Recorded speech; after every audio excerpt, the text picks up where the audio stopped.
It is my privilege and honor to introduce to you one of my favorite young people.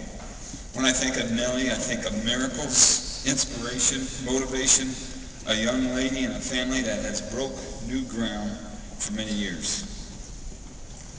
I've known Nellie my whole life. I've watched her in her successes. I've watched her stumble a little bit. And when I was asked to do this, I considered it a real big honor. Mostly because I've got a lot of pictures on my iPhone, but they couldn't figure out how to connect it to the big screen this morning. So I was hoping to get to that, but maybe later. They said we had 30 seconds or maybe 60 seconds. I kind of considered that a challenge because she's had so much accomplishments in such a short period of time. In 17 years, she's accomplished quite a bit, both professional and personal. Nellie's enthusiasm and energy has served her well this past year. It's been fun following her accomplishments in the newspapers and emails that come across my desk. Nellie's fierce, she's competitive, she's compassionate, she's caring, and she leads with the Lord in her heart. For those of you that know her, you've already experienced this. For those of you who haven't, I challenge you to meet her because she has a lot of gifts to give. I'm a better person for knowing Ed and Debbie and Norma Lee Bell, Nellie's parents. Their influence on me has been tremendous. Their light shines. Wherever they go, they are people of the light, and Nellie has followed in their footsteps. I remember when Nellie was born, I've seen her growing up working hard, picking lots of strawberries, being the first Indiana State FFA officer from a homeschool background. I know Nellie will continue to serve, and I'm enthused to see the special plans and special future God has for this great young lady. Please help me welcome your Indiana FFA Southern Region Vice President and my niece, Nellie Bell.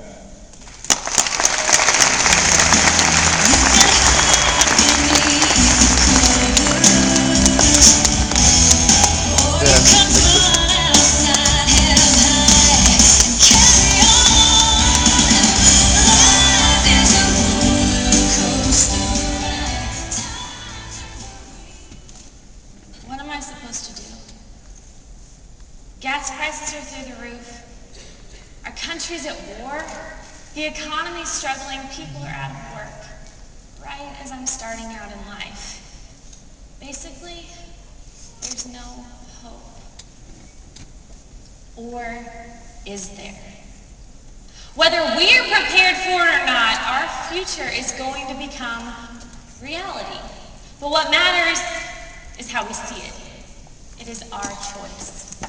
We've all faced moments of gloom, and we've all been kind of scared about what the future might hold. But we don't have to be.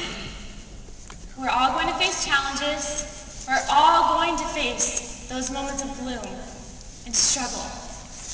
But what's exciting is we can see a glare. In those moments of gloom, our character is tested. And who we really are, deep down in our core, will shine through. When my grandpa was a little boy, he grew up and was working on a farm to help support his family. It was the 1930s, the height of the Great Depression, and the only way that his family could manage to get by at the time. But like any normal kid, he had high hopes and dreams for his future. Until one day, when he was just my age, his life was interrupted by a radio broadcast.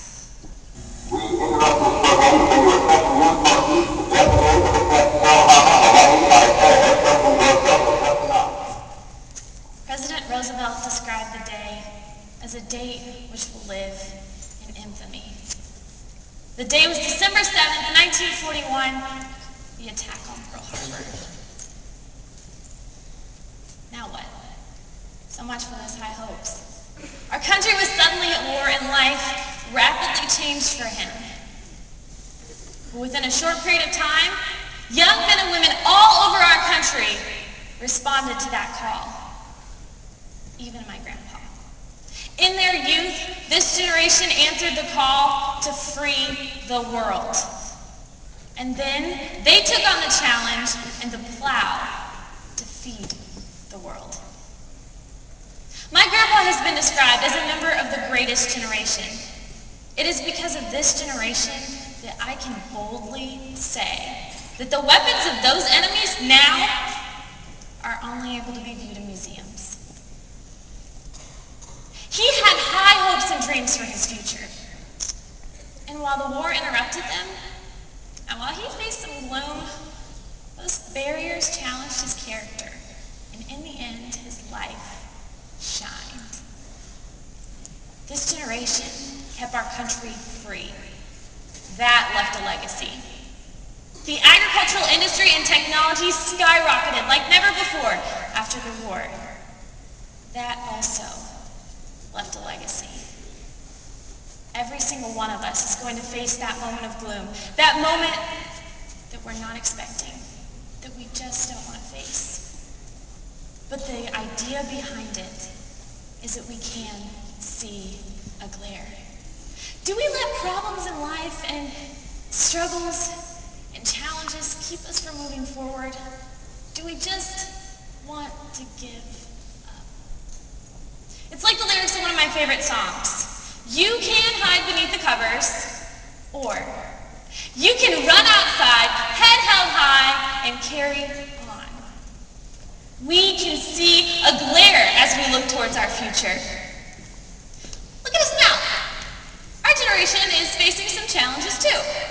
Aside from hoping that our cell phone battery doesn't die while we're texting, or hoping that we can quickly find a Wi-Fi connection so we can check our newsfeed on Facebook, update our Twitter status, and hope that our iPhone has enough charge that we can find the nearest Starbucks so we can get our double shot espresso white chocolate latte before we crash in the afternoon. There are some more serious challenges that we're facing too. Populations are increasing. There's talk of food shortages. The country's still at war. The economy, we're in a major recession. What do I want to do with my life? Where do I want to go to college? I just don't know. But it's how we react to these things that will define our character and who we are.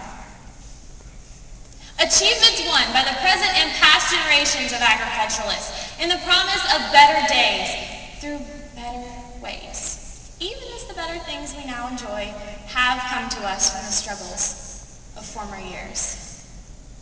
As FFA members, we've probably heard that little phrase a time or two. But Ian Tiffany knew when he wrote the FFA Creed that the things that we have right now haven't been easy. There have been challenges, there have been struggles, and it hasn't always been fun. But he had hope for the future. He saw a glare. Problems, we're going to face them. It's part of life. It is inevitable. But how are we going to react to them? Do we face questions and just want to give up? Think about it. Look at your life. Do you see some gloom? Because even though there might be some gloom on the horizon, there is a big, shining glare behind it. Problems in life are partly what we make them. We may not always have a choice about what we face in life, but we do have a choice about what we do as our reaction. And that will be our character.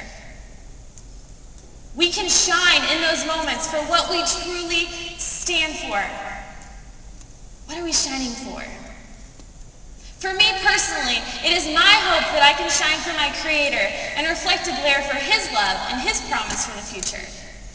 And when I'm seeing some big, scary clouds of gloom on the horizon and I just don't want to move forward, some words that drive me on are this. Be strong and courageous. Don't be afraid. Don't be discouraged. For the Lord your God is with you wherever you go. That's what helps me personally. But like I said, problems are going to happen. It's part of life. I believe that American agriculture can and will hold true to the best traditions of our national life, and that we can exert an influence in our homes and in our communities, which will stand solid for our part in that inspiring task. The future of our generation and the legacy that we leave lies in our hands. What are we going to do with it? We make the choice to see the gloom or to see the glare. So, look at your future. What do you see? Do you see the gloom? Or do you see the glare behind it? There is hope. There are opportunities. And there is a glare. For me, I choose the glare. Who's with me?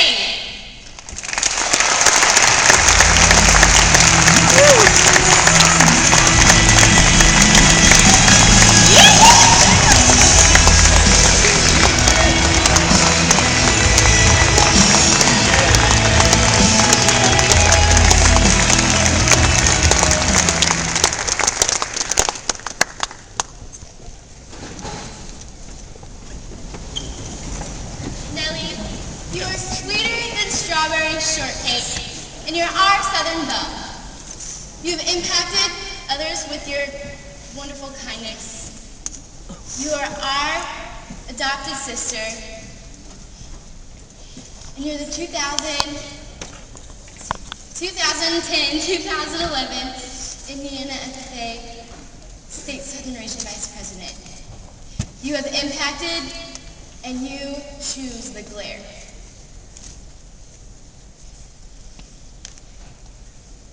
Ladies and gentlemen, your 2010-2011 State